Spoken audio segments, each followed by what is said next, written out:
luar biasa. Amin. Kita mulai hari kita satu dalam doa. Terima kasih Tuhan Yesus buat kebaikan-Mu. Kami boleh berkumpul di tempat ini lagi untuk memuji, menyembah, serta mendengarkan kebenaran firman-Mu Tuhan. Sekarang kami akan memulai ibadah image kami Tuhan. Biarlah boleh berjalan dengan lancar, berkat campur tangan-Mu Tuhan. Bapa yang baik, kami juga menyerahkan teman-teman kami yang masih dalam perjalanan. Biarlah penyertaan-Mu bagi mereka agar dapat berkumpul bersama-sama dengan kami di tempat ini Tuhan. Terima kasih Tuhan Yesus, dalam nama Tuhan Yesus, haleluya, amin. Saya mengajak teman-teman untuk berdiri, kita akan jalan dulu. Kalau saya bilang image, impacting all generation, yes. Oke, image, Impacting all generation. Yes. sekali lagi, image. Impacting all generation. Yes. Luar biasa, beri kembali.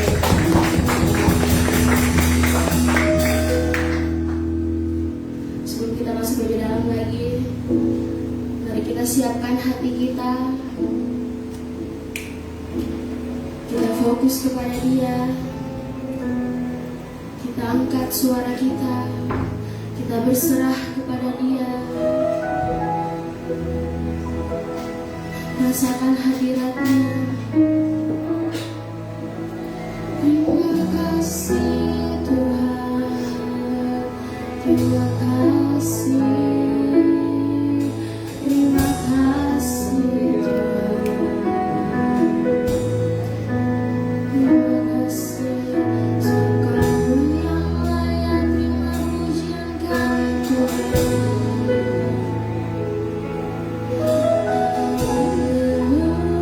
Haleluya.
pujian kami Tuhan.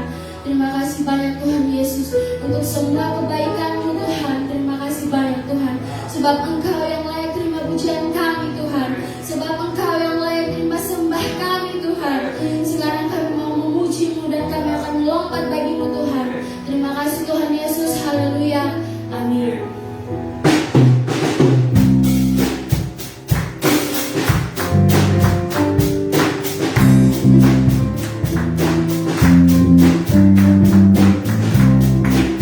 Mari kita melompat bagi-Mu.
Yesus. Terima kasih Tuhan, saat ini kami hendak mendengarkan kebenaran firman-Mu Tuhan. Bimbinglah hamba-Mu agar apa yang difirmankan dapat bekerja sesuai dengan kehendak-Mu Tuhan. Bukalah hati kami dan pikiran kami Tuhan untuk mendengar dan menerima firman-Mu Tuhan. Terima kasih Tuhan Yesus, terima kasih Bapa yang baik, dalam nama Tuhan Yesus, haleluya, amin.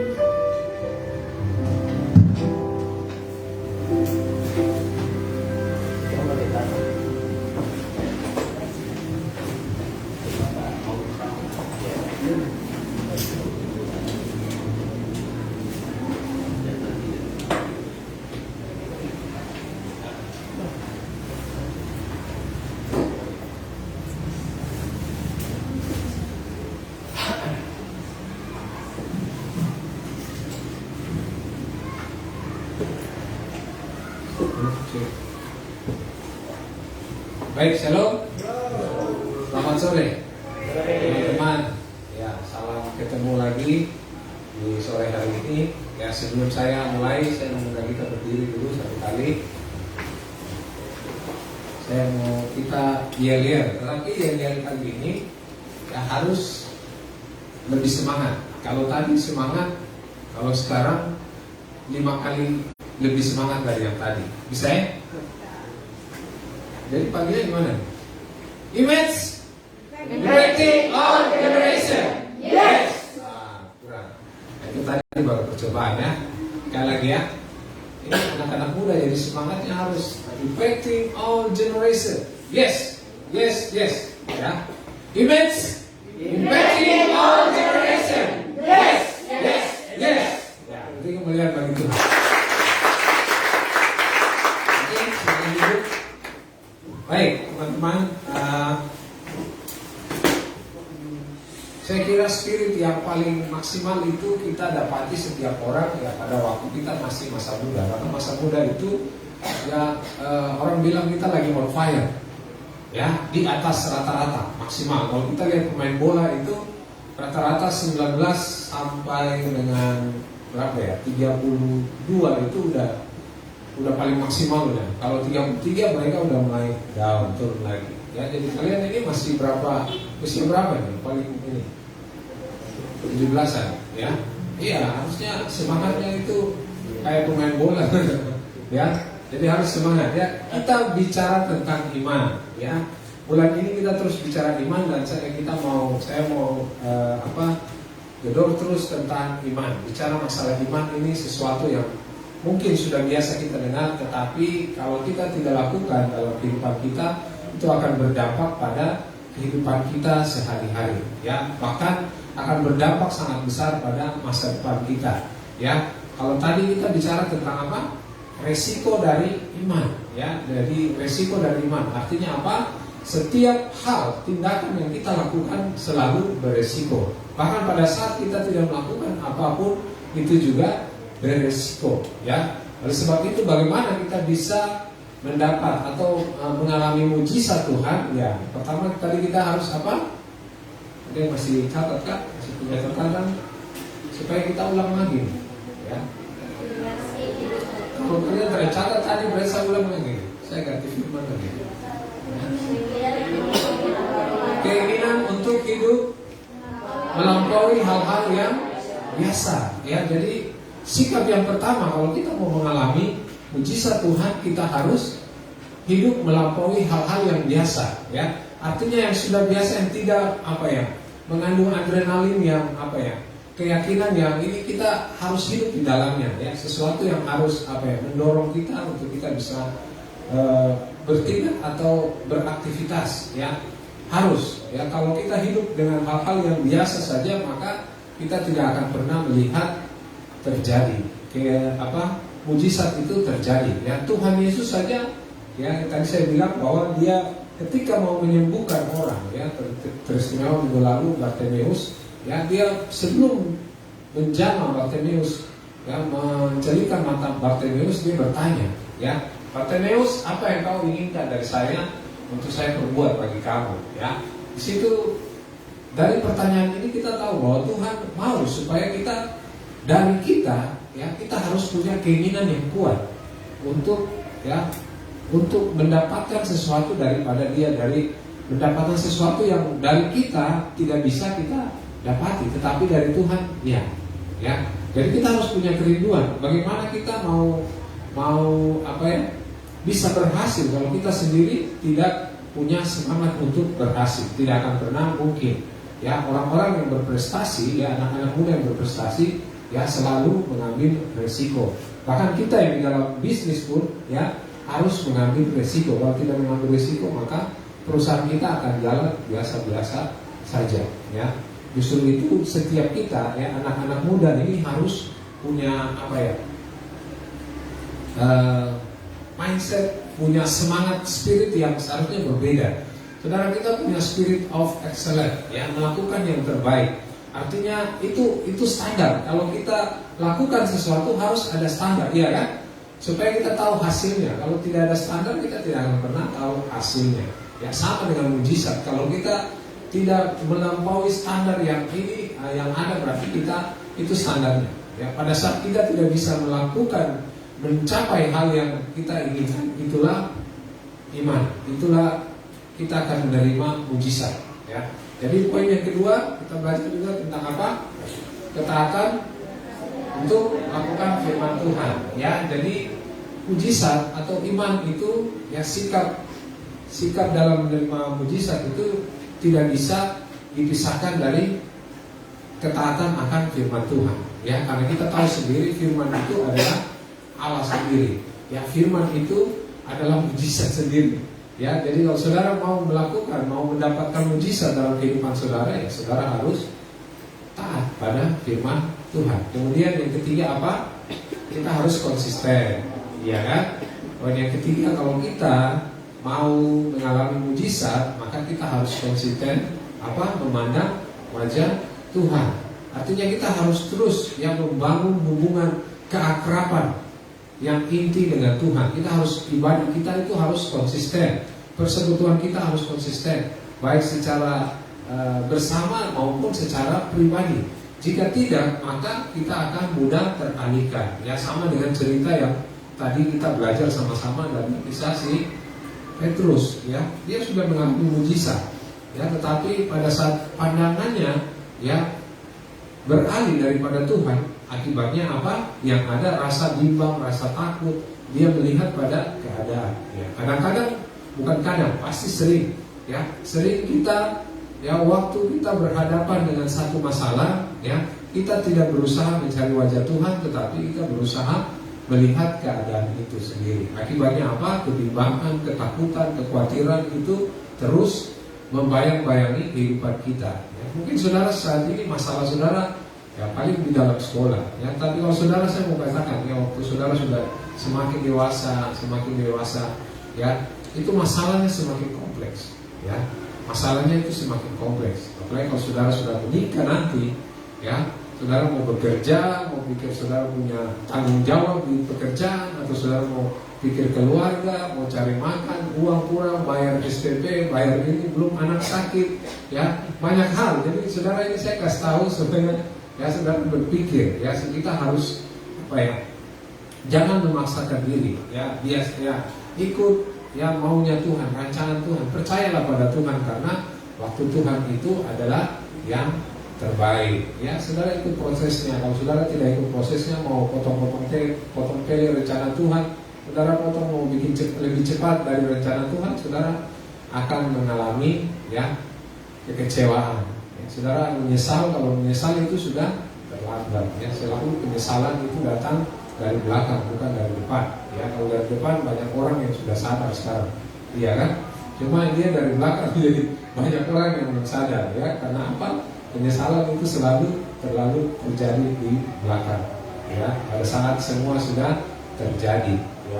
Jadi, dan hari ini atau malam ini kita belajar tentang pada firman yang sama, tetapi kita belajar pada tema atau topik yang berbeda. Kalau saya lihat, saya renungi kebenaran firman Tuhan ini, kalau kita mau mengalami satu mujizat, iman kita tidak boleh iman yang biasa-biasa.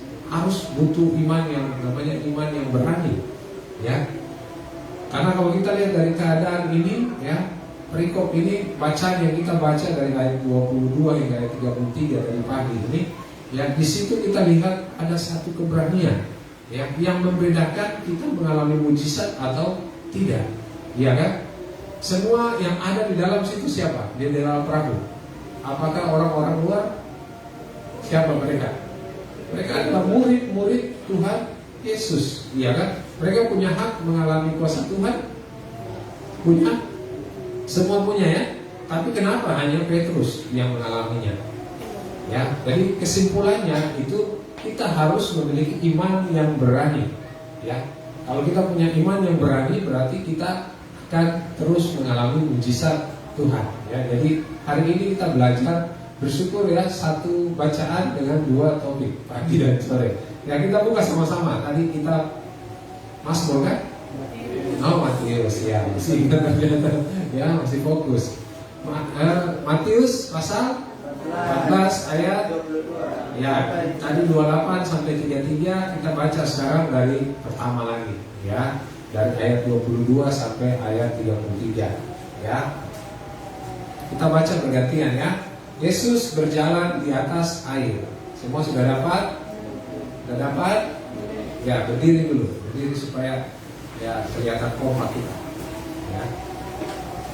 Yesus berjalan di atas air. Sesudah itu Yesus segera memerintahkan murid-muridnya naik ke perahu dan mendahulinya ke seberang. Sementara itu ia menyuruh orang banyak pulang.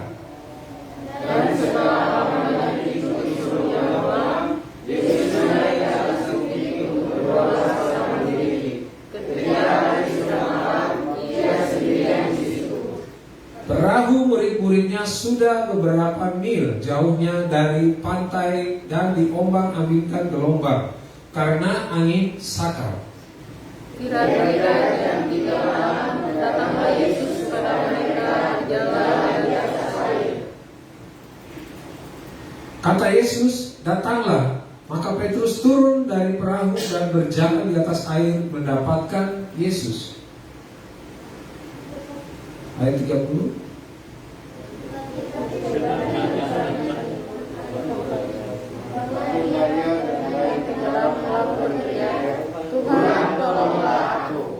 Segera Yesus menulurkan tangannya, memegang dia dan berkata, "Hai orang yang kurang percaya, mengapa engkau bimbang?" Lalu mereka naik ke perahu dan angin pun reda. Dan orang-orang yang ada di dalam perahu menyembah dia, katanya semua, "Sesungguhnya engkau anak Allah." Ya, diberkatilah setiap kita yang mendengar, membaca, mendengar dan melakukan firman Tuhan dalam kehidupan kita. Silakan duduk.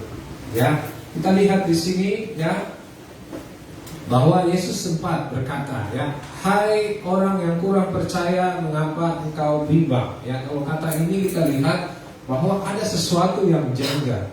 Ya, tidak ada sesuatu yang janggal yang Tuhan lihat yang membawa dampak di dalam kehidupan para murid-murid yang mengakibatkan mereka tidak bisa mengalami mujizat Tuhan. Ya, kebimbangan dasarnya dari mana? Satu, ketakutan. Ketakutan itu dasarnya dari mana?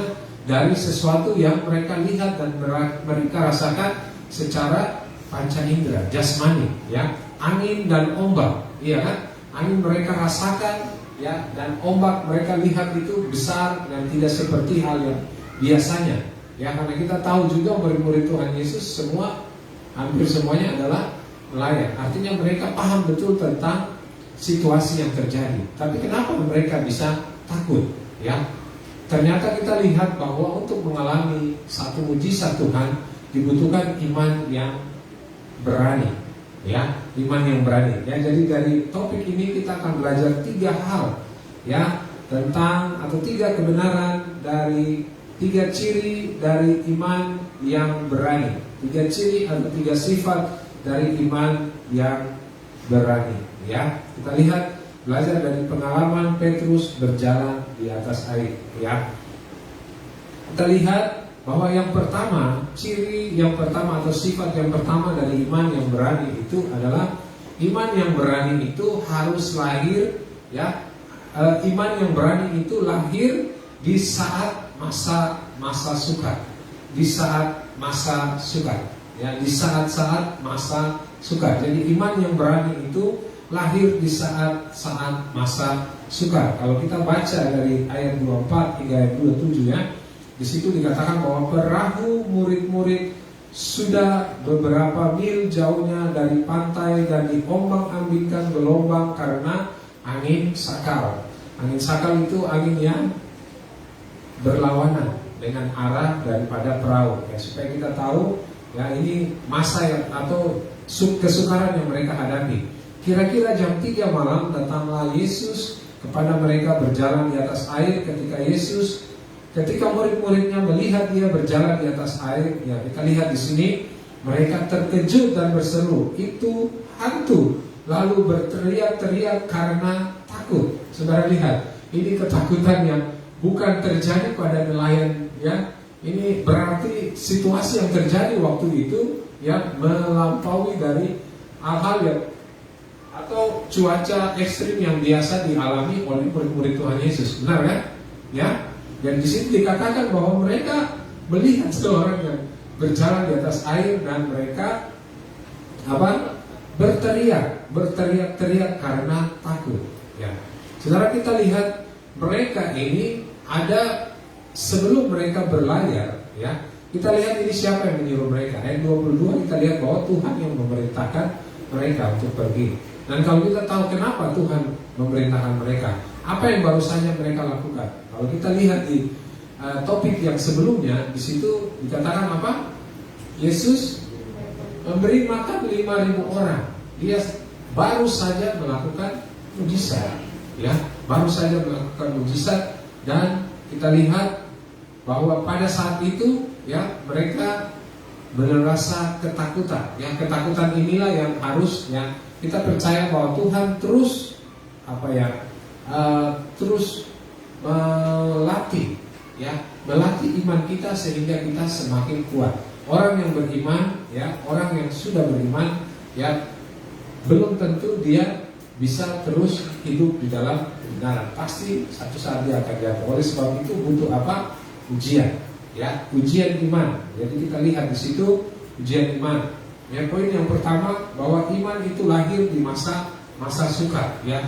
Mungkin salah satu harapan kita mengikuti Yesus itu, bahkan setiap kita untuk menjadi Kristen itu kita berharap supaya kesukaran ini berkurang, ya kan? Atau kesukaran ini kalau boleh tidak ada. Kalau kita ikut Tuhan itu mungkin begitu, ya kan? Itu normal. Setiap kita pasti mengharapkan semua itu, karena setiap kita ini selalu merasa sudah terbiasa dengan kenyamanan. Ya, kalau ada sesuatu yang mengganggu pikiran kita akan langsung tubuh kita, pikiran kita akan merespon. Ya, artinya kita akan bimbang, kita akan takut, kita akan merasa tidak nyaman segala sesuatu, ya. Dan yang kita harapkan untuk mengikuti Yesus kalau boleh jujur, supaya kita ini masalah kita kalau boleh tidak ada, ya. Benar tidak? Benar tidak? Iya kan? Segala sesuatu itu gampang-gampang saya kalau ikut Yesus, ya itu normal, saudara. Tapi kalau kita lihat di sini dari sudut pandang Yesus, apa yang Yesus lakukan pada murid-muridnya, ya, bahwa dengan ujian seperti ini maka iman murid-murid ini akan semakin dewasa, ya. Kalau kita lihat endingnya pada saat Tuhan naik ke surga, yang murid-muridnya sudah benar-benar siap, iman mereka sudah benar-benar siap. Karena apa? Ya, mereka berjalan, ya, iman mereka terus ditempa dengan masa-masa sukar, ya, seperti yang kita lihat, ya. Waktu Tuhan melakukan mujizat memberi makan 5.000 orang juga, mereka pusing atau tidak? Pusing, ya. Disuruh cari makan, di situ hanya ada 5 roti dan 2 ikan, ya. Apa yang mereka mau lakukan? Mereka pusing di tempat yang sepi begitu sampai murid datang, ya. Mereka takut juga, wah, ini Tuhan sudah bawa orang banyak, baru tidak kasih makan, sudah kumpul. Saya coba saudara renungi bahwa, wah, ini Tuhan kalau panggil dia tidak mungkin berbicara bisik-bisik, itu cari makan. Ini kan disuruh kumpul, iya kan? Murid-murid dapat 5 roti dan 2 ikan dari mana? Dari itu kan? Bukan dari murid-muridnya kan? Itu dia dapat dari orang-orang yang ikut itu tuh. Dia kumpul cari-cari begini, oh ada 5 roti dan 2 ikan. Jadi waktu itu dibuat Ya, dalam masa-masa kesukaran itu kita lihat ya, untuk iman yang berani itu lahir di saat-saat masa sukar ya. Saudara, kita lihat bahwa di situ Yesus dan murid-murid baru saja ya dengan ajaib memberi makan 5.000 orang ya, dengan hanya 5 roti dan 2 ikan ya. Setelah itu ia mengizinkan mereka melintasi danau Galilea ya. Konteksnya gini, dimanakah Yesus ketika murid-muridnya mengalami kesulitan? Maka Yesus sengaja ya, bagaimana saat perahu mereka diombang-ambingkan ya oleh angin sakal ya, yang pasti mereka berjuang mempertahankan hidup ya, mereka ada di dalam kelelahan secara fisik, secara mental. Saudara, mereka itu terjadi jam 3 malam. Di sini siapa jam 3 malam ya, masih punya kekuatan yang penuh ya? Pasti tidak ya kan. Jadi mereka lelah, mereka secara emosional marah ya, karena ini Tuhan yang suruh mereka. Tapi kita lihat ya, di situ iman kita harus menjadi iman yang berani. Kalau kita mau memperoleh mujizat dari Tuhan, iman kita harus ditempa dengan masa-masa sukar. Artinya apa? Kalau saat-saat ini kita ada di dalam masa-masa sukar, maka kita harus melihatnya sebagai satu kesempatan untuk Tuhan mau menyatakan mujizat bagi saudara dan saya. Amin. Jadi masa-masa sukar ini sebenarnya kesempatan bagi kita untuk kita melihat mujizat Tuhan. Ya, kita harus berani mengambil resiko yang ada. Kalau yang tadi saya bilang apa? Nanti firman Tuhan pagi, kalau Tuhan suruh ikut. Tapi kalau dia bilang jangan, saudara jangan paksakan diri, iya kan? Saudara paksakan maka saudara akan tenggelam, ya. Jadi itu iman yang berani. Saya mau kasih tahu begini, ketika kesulitan bukan kesulitan itu bukan simbol bahwa Allah telah meninggalkan kita, ya. Jadi masa sukar yang kita hadapi itu bukan berarti Tuhan sudah meninggalkan kita, ya, sama dengan yang dialami oleh mereka murid-murid Tuhan Yesus itu, ya. Jadi bukan berarti Tuhan meninggalkan mereka, tapi kita lihat bahwa kesulitan itu merupakan cara Allah, ya, cara Allah untuk menyatakan mujizat di tengah-tengah hidup kita, ya. Jadi kesulitan itu dipakai Allah untuk menyatakan mujizatnya. Jadi kalau waktu kita menghadapi satu kesukaran, kita harus melihatnya dari sudut pandang yang berbeda. Jangan kita lihat waktu kita mengalami kesukaran, kita bilang Tuhan sudah meninggalkan kita. Aduh, ini gara-gara ini. Tadi mama suruh saya pergi bawa beli sayur di pasar, saya langsung pergi ke sekolah jadi. Ya, tidak, saudara. Itu masalah yang lain. Masalah yang ini, ya tetap jangan saudara banding sama-samakan. Ya, tapi kita mau lihat bahwa di sini di dalam kesukaran, justru di dalam kesukaran itu ya kita Tuhan menguji ya apakah kita ini benar-benar bergantung kepada Dia atau kita bergantung pada kemampuan kita. Ingat, biasa pada masa sukar ya secara manusiawi kita terus memaksakan pikiran kita untuk mencari solusi dari satu masalah, ya. Itu tidak salah, tapi saudara, kalau kita anak-anak Tuhan, pasti hal pertama yang kita harus lakukan yaitu kita berseru kepada Tuhan. Kita meminta pertolongan Tuhan. Ya, karena biasa di masa-masa sukar itu ada satu celah yang terbuka, ya, untuk si jahat yang masuk mengintimidasi saudara. Pada saat dia masuk, ya, dia mengintimidasi saudara, maka saudara yang terjadi, saudara akan menempatkan panggilan Tuhan di tempat yang tidak semestinya. Ya, artinya sesuatu yang utama yang Tuhan mau saudara lakukan waktu saudara ya berbalik melihat pada keadaan ya masuk di dalam kesukaran dengan saudara punya cara sendiri, berarti saudara sedang menomorduakan panggilan Tuhan dalam hidup saudara. Padahal ini Tuhan mau Anda berbuat seperti ini, tetapi karena saudara yang mengambil keputusan tanpa bertanya kepada Tuhan, akibatnya saudara tidak melakukan kehendak Tuhan, ya. Jadi itu kita lihat poin yang pertama, iman yang berani itu selalu lahir dari masa-masa sukar. Ya, kalau kita lihat di sini yang mereka berhadapan dengan angin sakal, kemudian waktunya itu jam 3 subuh, ya, jam 3 subuh, kemudian kita lihat itu benar-benar menguras tenaga mereka, ya, karena baru saja mereka juga baru mengurus 5.000, ya, itu yang tercatat ya, kita ini lebih dari 5.000 orang. Saudara, kita urus 20 orang saja capeknya minta ampun, ya, apalagi yang 5.000 lebih, ya. Kalau di Alkitab tercatat itu baru apa? Anak-anak, belum termasuk anak-anak ya, kalau tidak salah, belum termasuk anak-anak, ya. Artinya apa? Lebih dari 5.000 orang. Mereka capeknya itu dari cuma 12 orang, 13 tambah itu, ya. Apa yang mereka lakukan? Mereka mengurus 5.000 orang itu sesuatu kekuatan yang ekstra, yang luar biasa, ya, keluar dari mereka. Kemudian mereka harus berhadapan dengan masalah yang baru, ya, berkaitan dengan hidup dan mati.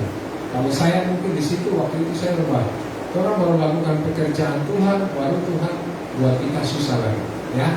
Mungkin biasanya kita begitu, saudara. Waktu kita melayani Tuhan, hari Minggu kita sukacita lompat-lompat di sini. Besok ketemu masalah kita langsung bersungut-sungut, ya. Saudara ingat, ya, biasa firman yang ditaburkan itu selalu dia akan bekerja, dia akan menjadi rema. Kalau tidak, berarti saudara tidak akan pernah bertumbuh, ya. Jadi apa yang saudara, kesukaran yang saudara hadapi, saudara hubungkan dengan firman Tuhan yang paling benar itu, ya. Apa yang saudara dapati, saudara dengar, saudara harus respon sesuai dengan firman Tuhan. Itu adalah suara Tuhan, ya. Jadi firman Tuhan itu, karena firman itu adalah Tuhan sendiri, ya. Jadi yang pertama kita belajar 3 ciri dari iman yang berani. Itu adalah iman akan lahir di saat sukar, ya. Kemudian yang kedua, ya, poin yang penting tadi, bahwa kesulitan itu bukan simbol bahwa Allah sudah meninggalkan kita, ya. Jadi kesulitan itu merupakan cara Allah untuk menyatakan mujizatnya di tengah-tengah kita. Jadi kita harus, poinnya intinya begini, kita harus melihat kesukaran yang kita hadapi itu dari sudut pandang Allah, menjadi satu kesempatan bagi Tuhan untuk menyatakan mujizatnya bagi saudara dan saya, ya. Itu poin pertama.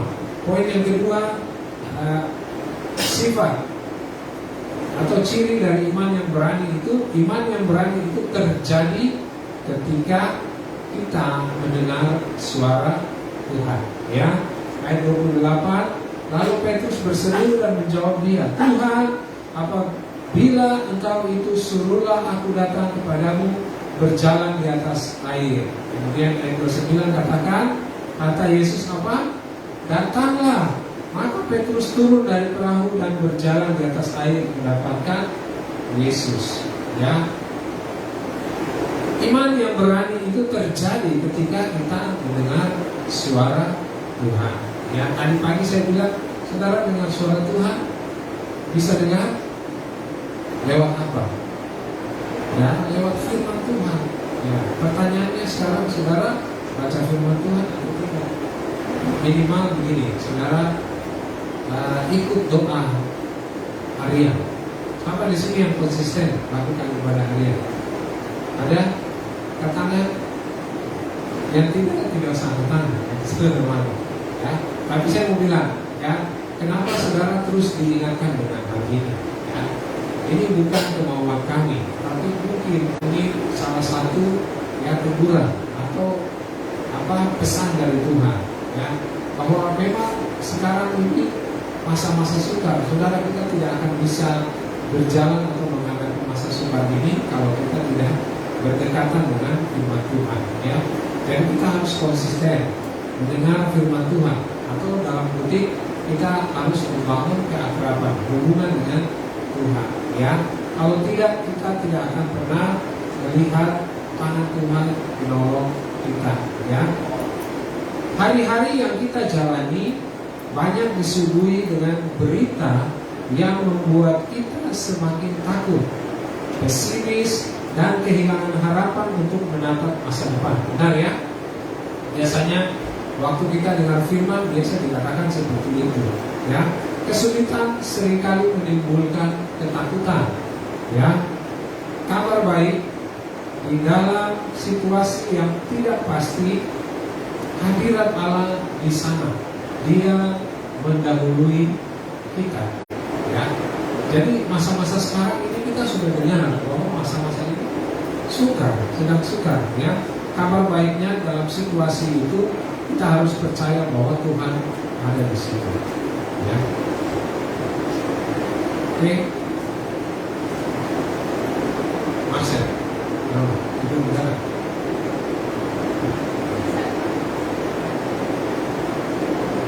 Ya, kita lagi di masa-masa sukar ya, harus punya iman yang berani bahwa itu akan sembuh. Ya, kita melihat mujizat terjadi. Ya. Kemudian Yesus berkata di situ, datanglah. Ya, Petrus meninggalkan perahu dan berjalan di atas air. Kita lihat ini perbedaan. Salah satu ciri iman yang berani yaitu waktu kita merespon firman Tuhan. Kita mendengar firman Tuhan. Ya, tadi saya bilang waktu pagi bahwa apa? Siapa mereka yang mengalami mujizat? Petrus. Yang ada di dalam perahu semua murid-murid Tuhan Yesus.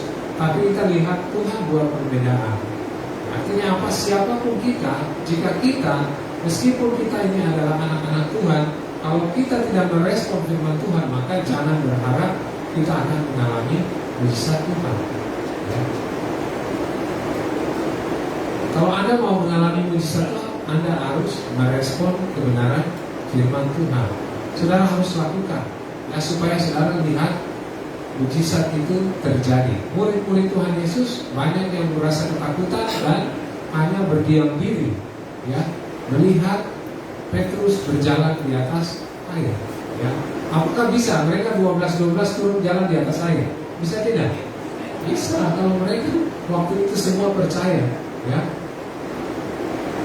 Kalau mereka punya perkataan iman sama Tuhan, pasti ya, punya keinginan yang sama dengan Paulus, pasti mereka akan bisa serentak turun dari perahu itu. Tapi kita lihat ternyata hanya Petrus. Ternyata kita lihat bahwa iman yang berani, iman yang berani itu adalah satu syarat untuk kita bisa mengalami mujizat Tuhan. Ya. Ketika kita sungguh-sungguh fokus pada suara Tuhan, kita akan memasuki pengalaman ya supranatural ya bersama Tuhan. Ya, di situ kalau Roma 10 ayat 17 ya, firman itu akan iman timbul karena pendengaran akan firman Tuhan ya. Jadi ini adalah titik di mana banyak dari kita seringkali kalah ya. Kita mendengar suara Tuhan dan setelah itu kita menganalisa firman Tuhan itu. Sama dengan cerita tadi pagi ya. Dia sudah jatuh di jurang dengan pohon, kemudian dia berseru kepada Tuhan. Tuhan bilang, saya akan menolongmu. Kamu percaya? Ya, saya percaya. Tuhan bilang, lepaskan tanganmu, saya akan menolong. Ya, apa yang dia buat? Dia analisa lagi. Kalau saya lepas ini ratusan meter ke bawah ini, terada ampas atau jatuh. Akibatnya dia mengambil keputusan yang lain. Ya, jadi ini yang sering menjadi membuat kita tidak mengalami mujizat Tuhan. Kita salah menganalisa satu kesukaran yang kita hadapi. Karena apa? Kita tidak melihatnya dari sudut pandang Tuhan. Kita tidak melihatnya dari sudut pandang firman Tuhan. Kalau kita melihat dari sudut pandang firman Tuhan, saya percaya ya, Paulus bilang, jika kamu kekurangan hikmat, minta pada Tuhan. Supaya apa? Hikmat Tuhan itu bukakan apa yang saudara hadapi. Hubungannya apa? Oh, ternyata ya, banyak orang saudara pernah mungkin bersaksi atau mungkin saudara pernah bersaksi ya. Dulu saya lakukan ini, saya keluh kesah, saya marah sama Tuhan. Tapi setelah saya berhasil, saya dapat hasil, terus saya pikir kembali, oh ternyata Tuhan buat begini supaya begini. Ya benar ya. Itu hikmat dari Tuhan. Tuhan bukakan. Karena banyak orang yang berhasil tidak mengakui bahwa itu dari Tuhan. Kita beda, anak-anak Tuhan. Segala sesuatu yang terjadi, ya, firman Tuhan sudah katakan, sering Pak Tony bilang juga, bahkan Pak Agung bilang, bahwa segala sesuatu yang terjadi di dalam lingkup kehidupan kita, bahkan orang-orang yang ada di sekitar kita, itu Tuhan menghadirkan mereka supaya menggenapi rencana Tuhan bagi hidup kita. Ya, jadi ini bukan berbicara masalah keadaan atau situasi. Ya, ini kalau rancangan Tuhan yang berbicara ini, segala sesuatu itu berhubungan dengan Tuhan. Karena apa? Tuhan yang buat kita. Ya. Coba misalnya ini ojek ini kalau rusak kita cari siapa? Pasti ya orang yang teknisi yang bisa bikin. Teknisi dapat ilmu dari mana? Ya, pasti dari orang yang buku panduan yang ada di dalam. Ya kan? Buku panduan itu dari mana? Ya, buku panduan itu kan dari orang yang menciptakannya. Iya kan? Jadi kalau orang bikin sesuatu, ya, terus yang menggunakannya tidak tahu menggunakannya, maka dia akan menggunakannya dengan keliru. Ya. Kayak dulu kasus yang sudah sering terjadi, ya, waktu cengkeh naik daun di Manado itu, orang beli kulkas, ya, beli kulkas itu beli cash, bawa pulang ke kampung belum ada listrik, Pak, ya, sampai di sana itu jadi apa? Lemari pakaian. Beli mobil Harto, ya, dulu kan tempat jual cengkeh itu di Bitung kan, ya, dia agak kota jauh, macam di Mancel. Atau Manado itu di kampung itu di Mancel, datang jual apa cengkeh itu di kota sini Manokwari. Sampai di sini bawa orang dengan karung apa tepung itu, karung tepung itu satu uang semua itu. Ya, waktu dapat uang itu mereka tidak pulang, ya, mereka langsung pergi ke dealer beli mobil, ya, beli mobil Harto supaya mau pergi kebun petik cengkeh. Ya, jadi sampai di sana beli cash. Habis itu sewa driver bawa pulang. Sampai di sana sudah ada yang bawa jadi kandang ayam. Ya, jadi artinya apa? Ya, sesuatu yang ya harus kita bertanya kepada Tuhan. Siapa yang menciptakan? Kalau saudara, ya, jangan buat sesuatu yang saudara sendiri beraba-raba bahwa ikut-ikut rame, tidak boleh. Ya, kita harus tanya pada Sang Pemilik. Tuhan masing-masing kita, Tuhan buat, Tuhan rancang sesuai dengan rencana Tuhan, berbeda-beda. Ya, Shalom berbeda dengan Heaven berbeda dengan Rasti berbeda dengan siapa yang belakang? Nikel. Bukan Nikel, memang Reno. Ya, jadi setiap kita berbeda-beda. Tuhan merancang kita berbeda-beda. Jadi kita jangan tanya pada orang lain atau kita ikut ramai orang lain. Oh, dia begitu, saya begitu. Jangan. Kita harus bertanya pada Sang Pencipta yang menciptakan kita. Tanya Tuhan mau apa dengan saya? Ya. Biasanya itu firman katakan bahwa ada firman yang berhubungan dengan saudara bertanya pada Tuhan. Ya, saudara harus peka itu. Makanya sebelum saudara baca firman, saudara harus sungguh-sungguh menyembah Tuhan. Saudara harus sungguh-sungguh berdoa meminta hikmat pada Tuhan. Jadi bukan hanya baca, ya. Karena hikmat Tuhan yang akan membukakan kebenaran dalam hidup saudara. Firman Tuhan, Roh Tuhan itu yang akan menghubungkan firman itu dengan kejadian-kejadian yang terjadi dalam hidup saudara. Ya, saya katakan ini karena apa? Saya sudah mengalaminya. Ya, makanya saya sampaikan. Ya, oke, itu yang kedua. Jadi yang kedua tadi apa? Iman terjadi jika kita mendengar suara Tuhan, ya. Jadi saat keraguan itu telah menguat, iblis memiliki pintu terbuka dalam roh kita, ya, sehingga kita menempatkan panggilan Tuhan atas kita di tempat yang tidak berarti, ya. Jadi pada saat kita meresponi situasi kekacauan yang kita hadapi itu dengan cara pandang kita sendiri, dengan keputusan kita sendiri tanpa mengundang hikmat Tuhan, maka itu adalah celah bagi si jahat untuk memporak-porandakan panggilan kita, pelayanan kita. Ya, jadi apa yang Tuhan katakan, saudara tidak akan peduli lagi. Itu bukan menjadi yang utama. Yang Tuhan perintahkan itu tidak akan menjadi yang utama. Karena apa? Saudara sudah buka celah.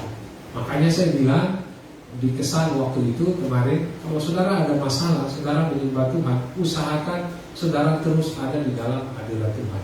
Apapun saudara, situasi saudara lagi bekerja, stres atau apa, saudara bangun hubungan dengan Tuhan. Minimal saudara pakai doa itu, Yesus anak domba Allah, kasihani.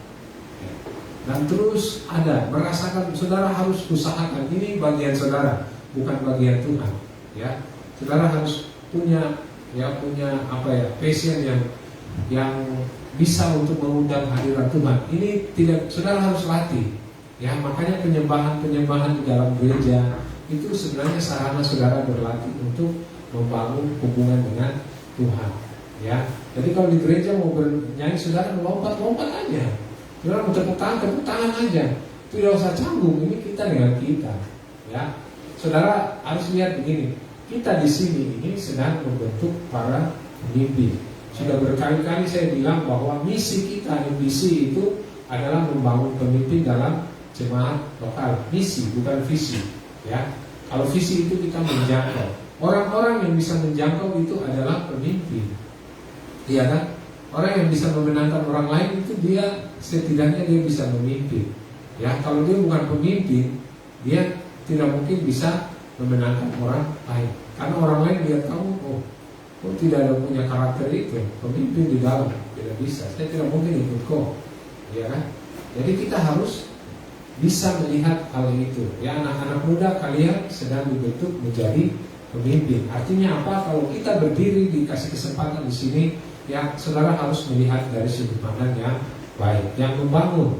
Sebenarnya Anda sudah siap dipersiapkan untuk menjadi pemimpin. Ya, sehingga pada saat saudara dikasih kesempatan di luar sana, waktu saudara sudah siap sini, Tuhan sediakan kesempatan mungkin di sekolah Anda, mungkin di pekerjaan, tempat kuliah Anda untuk menjadi pemimpin, saudara sudah tidak grogi lagi.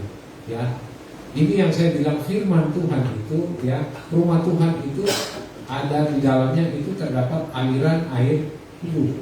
Artinya segala sesuatu yang membangun saudara punya kehidupan itu ada dari rumah Tuhan. Jangan saudara ambil dari tempat lain, organisasi di luar, tidak.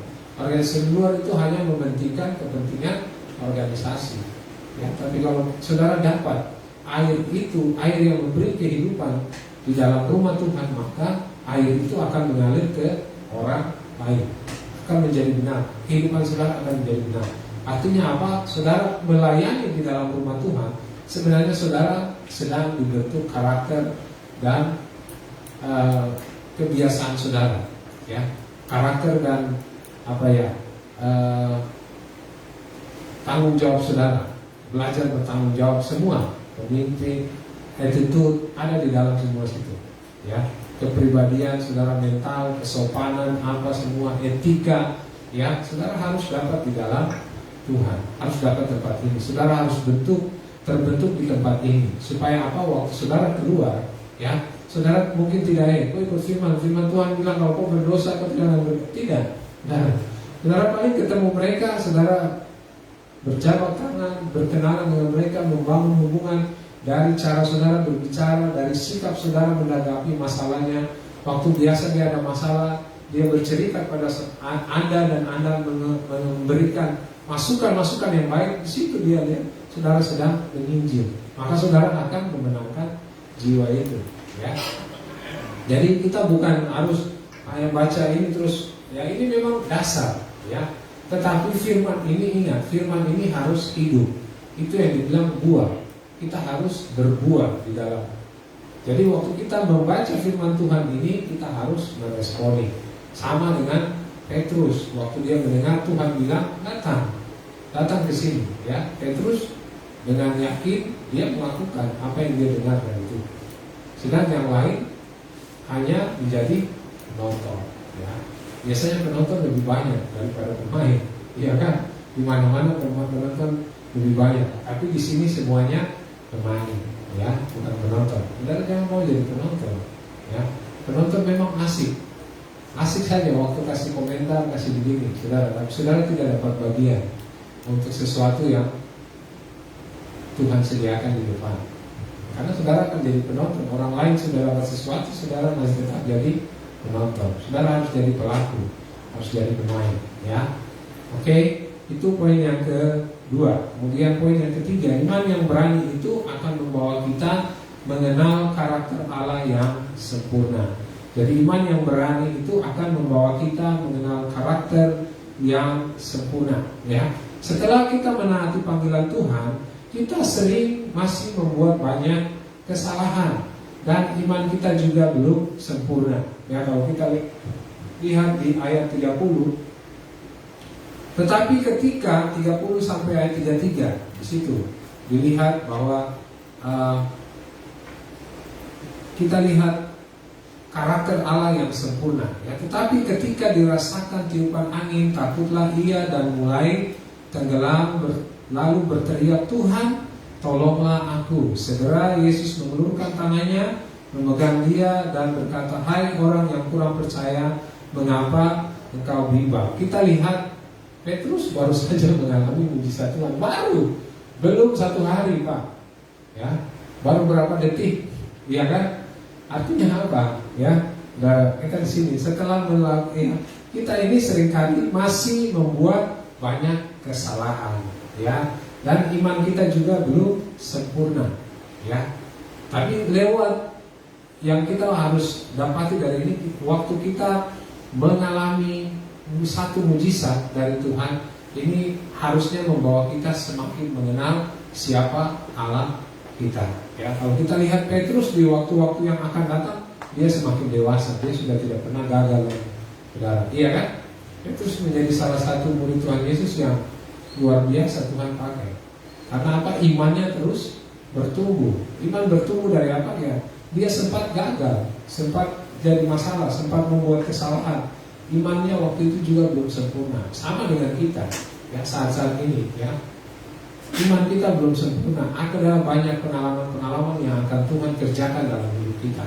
Ya, artinya apa? Dengan begitu kita akan semakin mengenal karakter Kristus. Ya. Oh, ternyata waktu saya dapat ini saya tidak boleh berhenti. Waktu Petrus alami hal itu, ya, mendengar firman Tuhan, kita biasa menggebu-gebu. Tapi waktu kita keluar, ya, sesuatu yang kita tadi, oh iya, rasa kayak diberkati, kayak bulu badan berdiri, mengkudu begini, aduh, firman Tuhan luar biasa. Tapi waktu di luar, saudara tidak merasakan apa, bahkan saudara tidak lakukan. Ya, itu salah satu penyebabnya itu. Ya, artinya, ya, kita juga sering, ya, setelah mengalami mujizat, kalau kita tidak menjaga api, kita tidak menjaga hubungan kita dengan Tuhan, maka kita akan mudah buat kesalahan lagi. Ya, di situ. Ya, Tuhan selalu melakukan apa yang benar sekalipun kita mempertanyakannya. Ya, biasanya begitu. Tuhan, saya sudah buat ini. Kemarin saya sudah mengalami, bahwa kenapa? Kemarin saya sudah sembuh, kenapa hari ini saya sakit lagi? Ya, saudara lihat Tuhan terus bekerja. Ya, jangan lihat ya masalah yang saudara hadapi, tetapi lihatlah pribadi Yesus. Ya. Kalau kita belajar, Tuhan itu setia, Tuhan itu penuh kasih. Ya, hal yang buruk bagi kita belum tentu itu buruk bagi Allah. Apa yang Allah buat itu selalu baik. Itu kuncinya. Ya, selalu baik.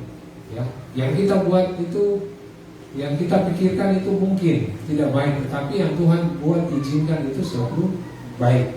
Ya, benar apa yang dikatakan, ya Ibu. Ya, jadi iman kita ini membawa kita kepada pemahaman akan karakter Allah yang sempurna. Ya, setelah Petrus, ya, mengalami ketakutan dan dia membuat kesalahan, akibatnya dia harus tenggelam. Kita lihat bahwa Tuhan tidak meninggalkan dia tenggelam. Ya, karena dia berseru kepada Tuhan. Ya, sama dengan kita. Waktu kita buat satu kesalahan, ya, jangan saudara berdiam diri. Apalagi saudara buka celah untuk iblis terus mengintimidasi saudara. Saya tidak layak, tidak layak, tidak layak. Ya, saudara harus berseru, datang kepada Tuhan. Tuhan bilang apa? Semerah apapun, ya, sekotor apapun saudara, ya, Tuhan sanggup membersihkannya. Amin. Itu Tuhan kita.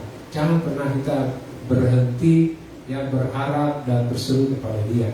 Ya, jadi Bunda Teresa bilang begini, iman itu memelihara orang yang memelihara iman. Jadi semakin kita beriman, maka iman itu akan memelihara kehidupan kita, membuat kita jauh dari segala kedagingan. Ya, apa yang kita pikir benar belum tentu itu benar di hadapan Tuhan. Karena apa? iman kita melindungi kita. Ya.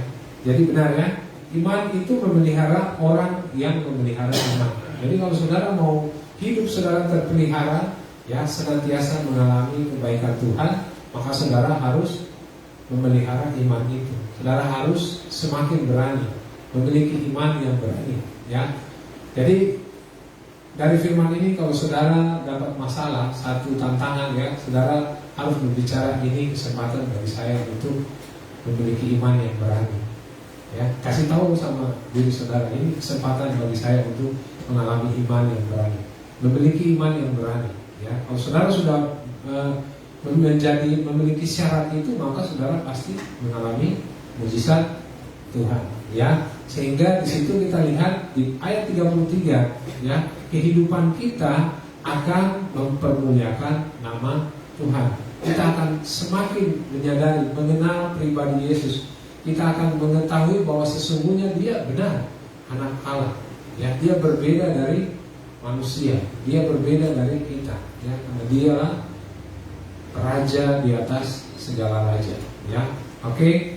Tuhan berkati kita. Jadi itu yang saya bagikan di malam hari ini, berbicara tentang iman yang berani.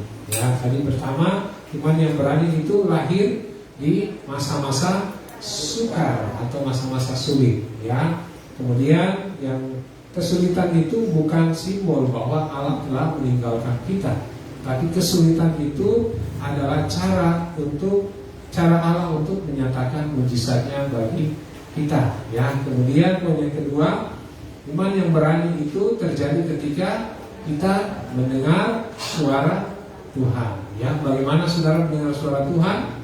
Saudara harus bangun hubungan dengan Tuhan, baca firman Tuhan, ikuti ibadah harian. Ya, kemudian dikesan itu saudara semakin bertumbuh di dalamnya. Jadi apa yang saudara buat, saudara bagikan, atau saudara yang belum buat, saudara bagikan supaya orang lain bisa kasih masukan. Karena itulah Tuhan memberikan satu wadah bagi kita untuk kita bisa saling membangun di situ. Ya. Kemudian poin yang ketiga, iman yang berani itu akan membawa kita mengenal karakter Allah yang sempurna. Jadi semakin kita berhadapan dengan kesukaran, ya, dengan masalah, ya, maka kita akan semakin mengenal karakter Kristus. Semakin kita terus mengalami mujizat Tuhan, kita akan semakin kuat di dalam Tuhan. Benar ya? Kita akan semakin percaya. Kalau saudara terus mengalami mujizat Tuhan, baru saudara, iman saudara masih memble terus, berarti itu yang tanda tanya di situ. Ya. Tapi saya percaya bahwa pada saat setiap orang, ya, murid-murid Tuhan Yesus saja waktu Tuhan naik ke surga, mereka benar-benar menyala-nyala dalam Tuhan. Mereka berani, bahkan nyawa mereka menjadi taruhan. Kenapa ya? Karena mereka sudah mengenal karakter Kristus dengan benar, karakter Allah mereka. Ya. Dan saya yakin juga kalau kita mengalami hal yang sama seperti murid-murid Tuhan Yesus, maka kita pasti akan luar biasa. Ya. Kita tidak perlu bicara firman, tetapi orang akan melihat Allah itu hidup. Dari cara kita memberikan pendapat, dari cara kita menegur orang, dari cara sikap kita mengatasi satu masalah, ya, atau teman-teman kita, itu pasti semua akan keluar dari hidup kita. Karena apa? Kita mengenal karakter Kristus. Ya. Oke, Tuhan berkati kita.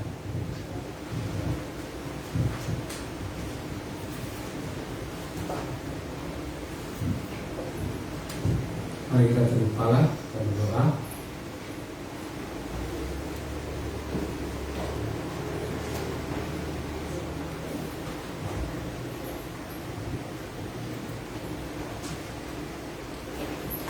Tuhan Yesus, kami bersyukur untuk firman-Mu. Di malam hari ini kami belajar tentang iman yang berani, ya Tuhan, di mana ada 3 sifat atau 3 ciri dari memiliki iman yang berani, ya Tuhan. Tuhan, biarlah apa yang terjadi di dalam kehidupan kami ini, masa-masa sukar yang ada di depan kami ini, Tuhan, dengan pertolongan-Mu, ya Roh Kudus, menolong kami sehingga kami semakin kuat, semakin percaya, ya Tuhan, dan memiliki iman yang berani, ya Tuhan, sehingga kami boleh mengalami mujizat Tuhan. Kami percaya Tuhan, semua hal yang Tuhan kerjakan baik adanya bagi kami. Mungkin ada banyak hal yang tidak kami mengerti ya Tuhan, tapi kami mau mengakuinya di hadapan-Mu saat ini, bahwa kami banyak keterbatasan, banyak hal yang tidak kami pahami ya Allah.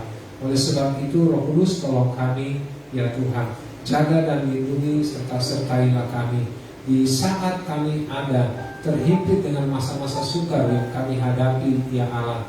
Biarlah hikmat Tuhan yang tidak terbatas turun atas kami, menolong kami ya Tuhan, sehingga kami boleh keluar menjadi pemenang ya Allah.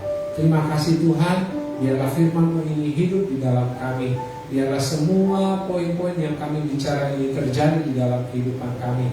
Saat kami menghadapinya ya Allah, kami tahu bahwa Tuhan turut bekerja di dalam segala sesuatu untuk mendatangkan kebaikan di dalam kehidupan kami. Terima kasih Tuhan, berkati setiap image yang ada ini Tuhan, di dalam pendidikan, di dalam keluarga, di dalam sekolah, di dalam gereja pelayanan ya Tuhan. Biarlah Tuhan karakter Kristus semakin nyata di dalam kehidupan mereka ya Tuhan.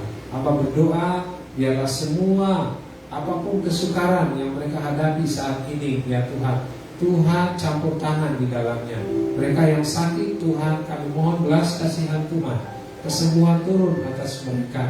Mereka yang ada di dalam himpitan, mereka yang butuh ya Tuhan, dalam keuangan, kekurangan apapun ya Tuhan, kami mohon Tuhan, belas kasihan Tuhan turun atas mereka saat ini. Tuhan menjawab doa mereka, Tuhan penuhi apa yang mereka butuhkan saat ini. Terima kasih Tuhan, kami bersyukur dan kami bangga kami bisa mengenal Engkau ya Allah. Kami menjadi bagian dari orang-orang yang dipanggil Tuhan. Tuhan biarlah terus membentuk kami, karakter kami, sikap kami, etika kami, cara kami dalam menghadapi setiap masalah sesuai dengan kehendak Tuhan.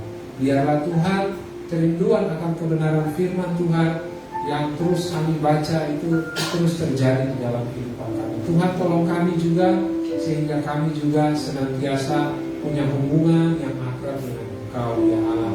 Dimanapun kami berada, biarlah Tuhan Engkau tetap hadir di dalam kehidupan kami. Kami merasakan bahwa Tuhan hadir ya Allah, sehingga kekuatan itu, kekuatan supranatural itu selalu ada di dalam kami, bersama dengan kami dan menyatakan kuasa-Mu di dalam kami. Terima kasih Tuhan, terima kasih untuk kebenaran firman-Mu. Hamba terbatas ya Tuhan, tapi biarlah firman-Mu ini Tuhan berbicara lebih daripada apa yang hamba sampaikan bagi umat Tuhan di tempat ini ya Allah. Terpujilah nama-Mu di atas segala nama. Di dalam nama Tuhan Yesus kami berdoa. Haleluya. Amin.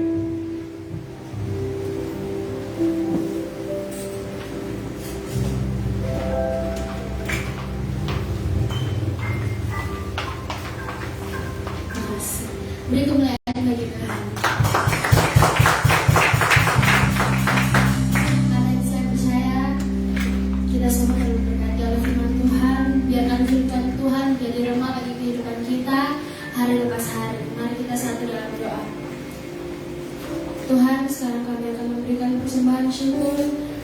Tuhan, Engkau memberkati setiap tangan-tangan yang memberi maupun yang tidak memberi. Tuhan, Engkau berkati juga studi kami, kerjaan dan setiap pelayanan kami Tuhan, dan biarlah kami tetap menjadi berkat bagi sesama kami Tuhan. Inilah doa kami dalam nama Tuhan Yesus Kristus. Haleluya. Amin. Selamat memberi. Tuhan Yesus pasti memberkati.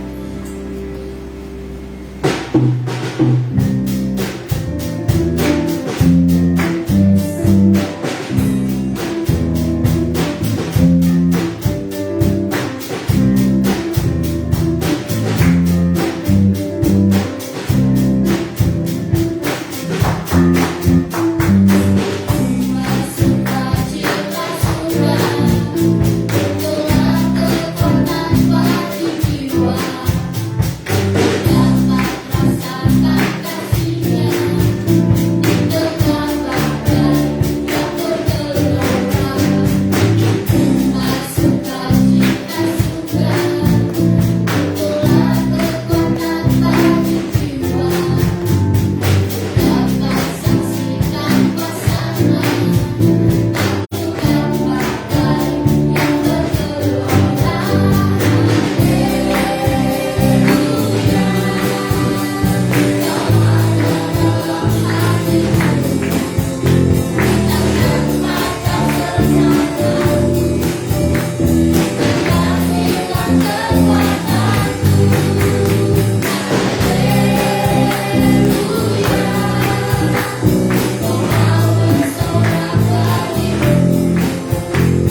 kembali untuk hari Rabu. Jangan lupa untuk kesan. Kesan Yakal bertempat di Saudari Takadebo di Irman Jaya, tempat yang baru. Pukul 18.00 atau jam 6 sore. Kesanjo bertempat di Saudari Shalom di Rereni KPR. Jadi mari kita buktikan seperti yang pagi-pagi dan hari ini, iman kita. Berarti iman kita bukan lagi iman yang biasa, tapi iman yang berani seperti kata Pak J tadi. Dan kita belajar seperti Petrus, mengalahkan semua keterbatasan kita, ketakutan kita, kekhawatiran kita. Mari kita buktikan dan belajar sepanjang kita dengarkan firman Tuhan ini. Amin. Kita akan mengakhiri ibadah image kita. Mari kita terima berkat daripada Tuhan. Tangan Tuhan menyertaimu hari ini, menyentuh hidupmu dengan damai, memberkati hatimu dengan cinta, dan menghiburmu dengan sukacita. Pulanglah, jadilah berkat buat anak-anak muda dimanapun Tuhan tempatkan kita, di dalam nama Tuhan Yesus Kristus. Haleluya. Amin. Tuhan berkati.